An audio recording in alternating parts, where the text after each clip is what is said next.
बजा बिगुल चुनाव का, तीव्र है सियासी रण का शंखनाद। सियासी कुरुक्षेत्र की मिट्टी भी है अब जंग को तैयार। होगी यूपी के अस्तित्व के लिए कटाक्ष के तीरों की बौछार। हम बताएंगे किसकी होगी जीत और किसकी होगी हार। तो सी न्यूज भारत पर जुड़े यूपी विधानसभा चुनाव की महक कवरेज से। नमस्कार, आप देख रहे हैं सी न्यूज भारत। मैं हूं आपके साथ ज्योति अरोड़ा। पट्टी के तरदाहा की चुनावी जनसभा में पहुंचे सूबे के मुख्यमंत्री योगी आदित्यनाथ के निशाने पर सपा प्रमुखता से रही। बसपा पर भी उन्होंने रैली के मंच से हमला बोला। कहा कि पिछले सरकारों की नीयत साफ नहीं होने से प्रदेश का विकास नहीं हुआ। अब डबल इंजन की सरकार विकास कार्यों को तेजी से बढ़ा रही है, तो उनकी बेचैनी इस बात को लेकर है कि इसका पैसा कहां से आ रहा है। ये सभी बातें प्रतापगढ़ में सीएम योगी ने जनसभा को संबोधित करने के दौरान कही। बुधवार को पट्टी विधानसभा क्षेत्र के तरदाहा में आयोजित रैली में मुख्यमंत्री हेलीकॉप्टर से अपराह्न 2:52 पर पहुंचे। मंच संभालते ही उन्होंने उपस्थित भीड़ को उत्साहित किया। कहा कि 100 पढ़ा नायक प्रतापगढ़, आप सभी समझदार हैं। आपका फैसला क्या है, इसकी रिपोर्ट हमें मिल चुकी है। इसके बाद सीएम ने सपा पर सीधा हमला बोला। कहा कि सपा सरकार ने 5 साल में सिर्फ 18,000 आवास दिए थे, जबकि भाजपा सरकार ने 43,50,000 लाभार्थियों को आवास दिए हैं। जो बचे हैं उन्हें 2 साल में दिया जाएगा। भाजपा सरकार बनते ही प्रतापगढ़ के 58,000 से अधिक किसानों का ऋण माफ किया। 5,64,000 को किसान सम्मान निधि दी। योगी आदित्यनाथ का हेलीकॉप्टर जैसे ही हेलीपैड पर उतरा, पुलिसकर्मी के साथ प्रशासनिक अधिकारी दौड़े। खेतों की ओर जुटे बड़ी संख्या में लोग नारेबाजी करने लगे। ये देख योगी पैदल ही चल दिए और मंच तक पहुंचे। मित्रों, भारतीय जनता पार्टी को इसलिए दीजिए आप, जो वर्षों का कोर था आजादी के बाद, आजादी के समय से लेकर के 370 धारा काश्मीर की हम लोगों को याद है। जब हम लोग भारतीय जनता पार्टी में काम किया करते थे तो 2 नारे साथ लगाए जाते थे जमाने के भीतर। भारतीय जनता पार्टी अटल, अडवाणी, मुरली मनोहर जिंदाबाद का नारा लगाते थे। दूसरा नारा लगाते थे आज जब जाकर के हम लोग, भारतीय जनता पार्टी कौन से मुद्दे को लेकर के आगे बिचा रही है। वो 12 था मित्रों, जहां हुए बलिदान मुखर्जी, वो कश्मीर हमारा है और धारा 370 हटाना है। ये नारा था भारतीय जनता पार्टी की जमाने में। मोदी ने उसको खत्म कर दिया। दूसरा नारा था उस जमाने के भीतर, राम लला हम आएंगे, मंदिर वही बनाएंगे। मोदी और योगी और बाबा ने उसको साकार कर दिया। भव्य मंदिर बनने का काम हो रहा। ये नारा तो जमाने। एक नारा और था, भारत माता की सारी संतानें भारत माता की संतान है। सबको बराबरी का, बराबरी का मान, बराबरी का सम्मान मिलना चाहिए। इसे समाज नागरिक संहिता होनी चाहिए। देश के भीतर शरीयत के कानून से देश नहीं चलेगा। चलेगा तो भारतीय संविधान के हिसाब से चलेगा। इसे सबको बराबरी का कानून करना चाहिए। लेकिन नारा था वो, स्वर्गीय पंडित अटल बिहारी वाजपेयी देश के प्रधानमंत्री थे। वो चाहते थे धारा 370 काश्मीर से खत्म हो, लेकिन 22 पार्टियों की गठजोड़ से सरकार चल रही थी। बहुमत नहीं था। आप लोगों ने 214 में को बहुमत दिया, 219 में और बड़ा मत दिया, और बड़ा बहुमत दिया। मोदी जी ने फैसला किया। जिस नारे को हम लोग 50 वर्ष से लगा रहे थे, जो हिंदुस्तान की एकता व अखंडता के लिए जरूरी है, उस नारे को पूरा किया जाना चाहिए। इसलिए 2019 के बाद इन समाजवादियों से अपमानित होकर उसका जब स्वाभिमान जागा तो उसने एक बेटी को अपनी हथेली पर रखा और एक संदेश दिया कि जिधर सोनेलाल की लाडली बेटी अनुप्रिया पटेल है, उसके अलावा ये पटेल समाज दूसरे की तरफ देखना भी नहीं चाहता। जहां वो बहन आगे होगी वहीं ये कुर्बान हो जाएंगे, वहीं अपने को बेचने को तैयार है। उस समाज के लोगों का भी मैं हृदय से स्वागत करता हूं, अभिनंदन करता हूं। और पट्टी के इस घमासान युद्ध में, इस पट्टी के संग्राम में पूरी दुनिया इसको देख रही है कि आज पट्टी का जनमानस 27 तारीख के मतदान का फैसला करने का जो जज्बा दिख रहा है, ये फैसला हो चुका है। फैसला बीजेपी के पक्ष में हो चुका है। इसलिए अगर मोदी कमजोर हुए, भाजपा कमजोर हुई मित्रों, तो ये जान लीजिए आपकी बहन अनुप्रिया पटेल कमजोर होगी। संजय निषाद जी, जो निषाद राज पार्टी के राष्ट्रीय अध्यक्ष हैं, 25 तारीख को उनका भी आगमन ढकवा में दिन में 10 बजे हो रहा है।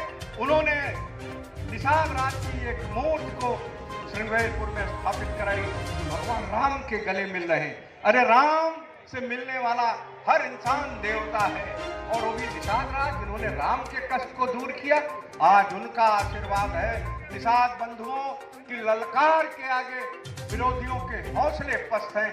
मैं उनका भी हृदय से इस मंच के माध्यम से, इस समाज के माध्यम से, इस सभा के माध्यम से मैं हृदय से स्वागत करता हूँ। अपने गुरुजनों का, जिनकी इस बार वो कृपा है जो धनुष यज्ञ में हमने अपनी पुस्तकों में पढ़ा, अपनी धार्मिक पुस्तकों में पढ़ा कि उस धनुष यज्ञ में बहुत बड़े बड़े योद्धा इन अपराधियों की तरह जैसे हमारे खिलाफ लड़ने आए हैं, जैसे वो अखिलेश यादव जी जैसा योद्धा जो बात तो लंबी करता है लेकिन धनुष को जुम्बिश नहीं दे सकता, इस युद्ध में और इस जो धनुष यज्ञ में जब लोगों की जरूरत हुई तो उसमें सब योद्धा आए। उसी में मोती सिंह जैसा कमजोर एक योद्धा भी खड़ा हुआ।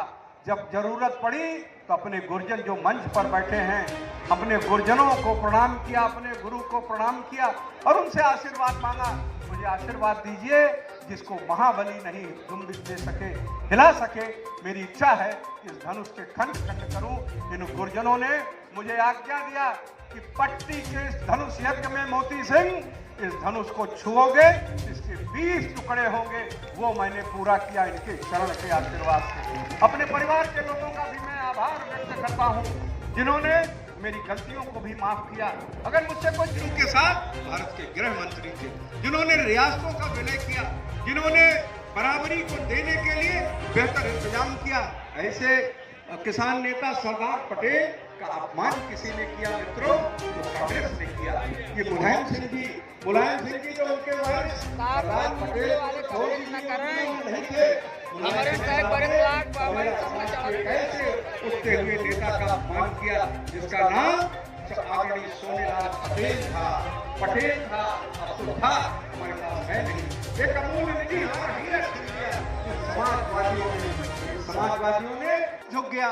जिस धरती को बाबा रामचंद्र ने चूमा हो, जिस धरती को ठाकुर झिंगुरी सिंह ने चूमा हो, जिस धरती को पंडित राजेश्वर साहेब त्रिपाठी जैसे महान स्वतंत्रता संग्राम सेनानी ने चूमा हो, जिसे स्वतंत्रता संग्राम सेनानी रामपुर बेला के रामजोत चौरसिया जी ने चूमा हो, जिसे मेहदिया के भगवान वीर वर्मा जैसे महान स्वतंत्रता संग्राम सेनानी ने धरती को नमन किया हो, वहां पर 10 ददुआ का बेटा उसे अपवित्र करने की कोशिश करता है।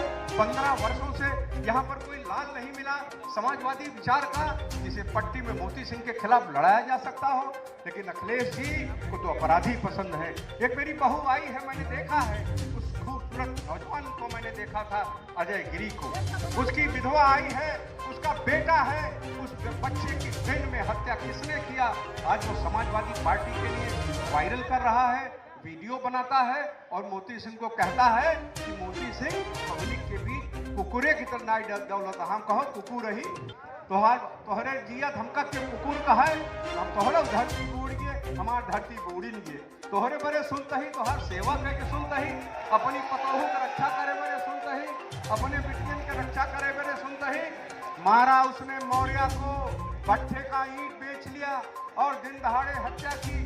नाभीपुर के मिश्रा को जिसने मारा वो कहता क्या है कि जितनी हत्याएं हुई उनके सब हत्यारे मंत्री जी के संरक्षण में हैं। अरे मारा तुमने संरक्षण मेरा, इसको जानने वाले भी जान गए। अगर ये सपा के अपराधी इनको मौका दिया कि बहू बेटियों की आबरू लूट लेंगे, आपकी जमीन पर कब्जा कर लेंगे, पट्टी के हमारे जो लक्ष्मी पुत्र हैं इनकी तिजोरियों पर डाका डालेंगे। सैफाबाद में डॉक्टर अंसारी के साथ क्या हुआ, सिकंदर के बेटे के साथ क्या हुआ, गोलियां चली। यही बनपुरवा का चौराहा आप पार नहीं कर सकते थे। पर्वतपुर सुलेमान गया था, वहां के मुसलमान भाई हिंदू भाई मिले, दर्जनों मोबाइल को जबरदस्ती लोगों ने छीन लिया। सैफाबाद में बैठना मुश्किल था। इसलिए मित्रों, आप जाइए ढकवा, ढकवा में वो आतंक था। मुरली यादव दुनिया में नहीं, देवरखा के रहने वाले हैं। उनके घर पर गोली किसने चलाई? इसको पूछिए। मुन्ना सिंह की हत्या किसने की? लल्लू सिंह बरैया की हत्या किसने की? सरोज की हत्या किसने की? तीरथ मौर्य विनायका का अपमान किसने किया? कन्हैयाराम यादव के परिवार पर डाका किसने डाला? ये डकैत, एक बार गलती से मैंने ब्लॉक प्रमुख पद पर मदद कर दी, उसके बाद उस लूट खसोट में मैंने मदद नहीं की तो कहता है कि मोती सिंह की हत्या कर देंगे। अरे मोती सिंह कोई रूई के बने नहीं है। मोती सिंह के साथ इतने लिखे भगवान शिव की प्रेरणा है, ये अवधी भाषा में लिखी जानी चाहिए। और भाइयों बहनों, वह संकट मोचन मंदिर पर आतंकी हमला हो हम बर्दाश्त करते हैं। 28 निर्दोष लोग मारे गए थे और समाजवादी पार्टी की सरकार उन आतंकवादियों के मुकदमों को वापस लेने की कोशिश करती है। कचहरियों पर हमले हुए थे, अयोध्या में, लखनऊ में, वाराणसी में दर्जनों अधिवक्ता मारे गए थे। उन मुकदमों को वापस लेने का काम करती है समाजवादी पार्टी की सरकार। गोरखपुर, कानपुर, बिजनौर आतंकी घटनाएं घटित हुई, सीरियल ब्लास्ट हुए थे। उन मुकदमों को वापस लेने का कुत्सित कार्य करती है समाजवादी पार्टी की सरकार। और यही नहीं भाइयों बहनों, सीआरपीएफ कैंप पर रामपुर में हमला हुआ था, उससे जुड़े हुए आतंकवादियों के मुकदमों को भी वापस लेने का कुत्सित कार्य करती है समाजवादी पार्टी की सरकार।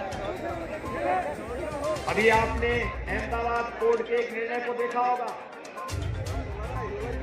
वहां के सीरियल ब्लास्ट में 56 निर्दोष लोग मारे गए थे और भाइयों बहनों, 36 निर्दोष लोगों के मरने के बाद वहां की कोर्ट ने एक बड़ा फैसला दिया। 38 आतंकवादियों को फांसी की सजा और 11 को आजीवन कारावास। जिन आतंकियों को फांसी की सजा मिली है, उनमें से 9 लोग, जिनमें 8 को फांसी, 1 को आजीवन कारावास, वे 9 लोग उत्तर प्रदेश से हैं। और उत्तर प्रदेश से जो है, उनमें से 7 लोगों का संबंध आजमगढ़ से। भाइयों बहनों, आजमगढ़ से जिनका संबंध है, उनमें से एक व्यक्ति तो समाजवादी पार्टी के, उसका परिवार आतंकी का परिवार समाजवादी पार्टी का प्रचारक है। समाजवादी पार्टी का हाथ आतंकवादियों के साथ। यानी अगर आपको देखना है भाइयों बहनों, नाम समाजवादी, काम आतंकवादी और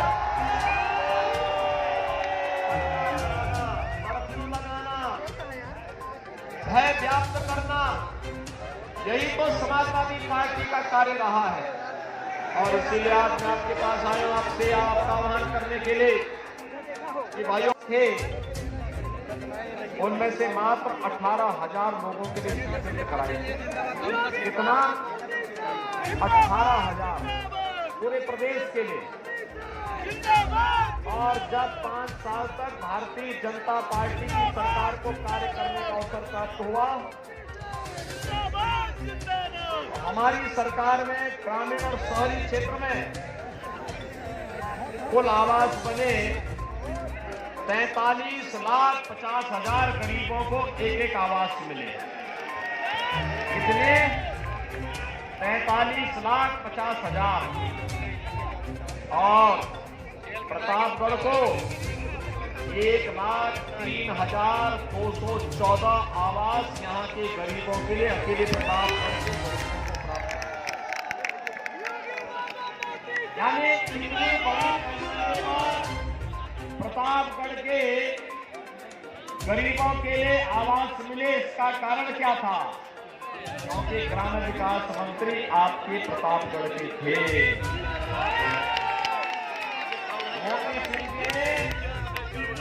और उससे पहले डॉक्टर महेंद्र सिंह जी ने एक गरीब को चिन्हित करके उसको मकान दिलाया है और संकल्प ये भी व्यवस्था कर दी है कि जो बचे हैं उनको अगले 2 वर्ष के अंदर उनको भी एक आवास उपलब्ध हो जाएगा। इसकी हम पूरी पुख्ता व्यवस्था करेंगे। भाइयों बहनों, जैसे पिछली सरकारें काम कर रही थी आप देख सकते हैं, 5 साल में 18,000 लोगों को मकान नहीं दे पाते थे और यहाँ पर 5 साल में 43.5 लाख गरीबों को एक मकान मिलता है और आगे हर गरीब के साथ सिर्फ रखने के लिए छत होगी, इसकी पुख्ता व्यवस्था भी कर दी जाती है। और इसीलिए मैं आपको कहने के लिए आया हूँ, भाइयों बहनों, सरकार विकास की सोच को स्पष्ट करती है। समस्या का नाम सरकार नहीं हो सकता। सरकार का मतलब समाधान होता है। सरकार का मतलब बड़ी से बड़ी चुनौती का सामना बिना डिगे, बिना थके, बिना झुके, बिना हटे करने की सामर्थ्य रखने वाली होनी चाहिए। और इसके लिए चाहिए मजबूत सरकार, दमदार सरकार। और दमदार सरकार के लिए और तब मैं आया था प्रतापगढ़ में, यहाँ पर लाभार्थी परक योजनाओं की स्थिति का आकलन करने के लिए, कैसे विकास होता है, कैसे विकास होना चाहिए, इन्हीं सब पर मंथन करने के लिए और रात्रि विश्राम मैंने प्रतापगढ़ के ही एक गांव में किया था। आज भाइयों बहनों, मुझे एक बार फिर से यहाँ पर बेला माई की इस पावन धाम में आप सबका दर्शन करने का सौभाग्य प्राप्त हो रहा है। मैं इसके लिए आपकी भारी उत्साह के लिए आपका अभिनंदन करता हूँ, आपका स्वागत करता हूँ। भाइयों बहनों, जब मैं प्रतापगढ़ में आया हूँ तो प्रतापगढ़ को तो वैसे भी लोग कहते हैं कि 100 पढ़ा लिखा एक प्रतापगढ़। आपको तो बताने की कुछ आवश्यकता ही नहीं, आप स्वयं समझदार हैं। और भाइयों बहनों, विकास की योजनाएं कैसे बढ़नी चाहिए, एक उदाहरण मैं आपको देता हूं। जिनके लिए वोट मांगने के लिए मैं आया हूं, मैं जानता हूं आप पहले से तय कर चुके हैं कि मोती सिंह जी को आप यहाँ से पुनः चुन करके भेजेंगे। लेकिन मेरा दायित्व था मैं आऊं और मोती सिंह जी ने कहा तो मैंने कहा दोनों प्रकार के दायित्व का निर्वहन होगा। अरे संभव करते हैं, ये मेरे पास पहले से। प्रतापगढ़ से सीनू संवाददाता रोहित जायसवाल की रिपोर्ट। इस खास खबर में फिलहाल के लिए इतना ही। देश दुनिया की तमाम बड़ी खबरों के लिए आप देखते रहिए सी न्यूज़ भारत।